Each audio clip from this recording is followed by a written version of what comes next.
আসসালামু আলাইকুম। এই যে দেখেন, আজকে আমি গরু মাংস দিয়ে একটা স্টেক বানাবো। তো এটার জন্য আমি এটা রানের একটা পিস রাইখা দিয়েছিলাম। ওইটা আমার মেয়ে স্টেক বলে, তাই আমি তো বুঝি নাই। তারপরে এটা দেখেন বানাই দিয়েছিলাম, আমি ধুয়া রাইখা দিয়েছি। এটা টিস্যু দিয়ে হালকা জাতা দিয়া পানিটা কোনো রকম টিস্যুর সাথে সরাই ফেলাইলাম। তো এরকম টিস্যু দিয়ে আপনারা যাইতে ভিতরের পানিটা বাই করে ফালাই দিবেন। তো এরকম দেওয়ার পরে আমি এটা হালকা একটু কাঁটা চামিচ দিয়ে সুন্দর করে একটু কেঁচা দিয়ে নিব, যে ভিতরে যে মশলাটা যায় তার জন্য আমার এই কাঁটা চামচটা দিয়ে আপনারা একটু কেঁচা দিবেন।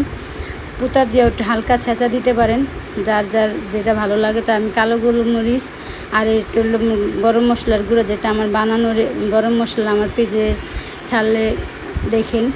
তো এই যে তারপরে এটার উপর দিয়ে আমি সেই কালো গোলমরিচের গুঁড়া আর সেই একটু মশলার গুঁড়া, একটু সয়া সস দিয়া আর একটু অলিভ অয়েল দিয়ে আমি এটা আধা ঘন্টার জন্য ম্যারিনেট করে রাইখা দিব। তারপরে এটা আমি চুলায় দিব। তো দেখেন আমার অবশেষে এটা আধা ঘন্টার বেশি হয়ে গেছে রাইখা দেওয়ার। তো আমি ফ্রাই প্যানের মধ্যে হালকা একটু তেল করে নিছি, ব্রাশ করে নিছি। তেলটা ব্রাশ করে তাই যে দেখেন আমার মাংসটা এটার সাথে দিয়ে দিলাম, সেই মাংস পিসটা। আর আমি কয়েক কোয়া রসুন দিয়ে নিলাম। রসুনটা দিলে এটার সাথে এটা ঘেরান করে রসুনটা হালকা ভাজা হয়।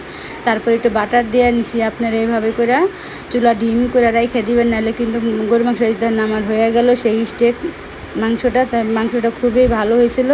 তার সাথে একটু ম্যাশ পটেটো আমরা করে নিছি, এটা দিয়ে এটার সাথে খাইতে খুবই ভালো হয়। তো ওইটা দেখাই নেই, এই ভিডিওটি অনেক বড় হয়ে যায়। ভালো লাগলে লাইক দিন, শেয়ার দিন, সাবস্ক্রাইব করেন, সবাই পাশে থাকেন। আল্লাহ হাফেজ।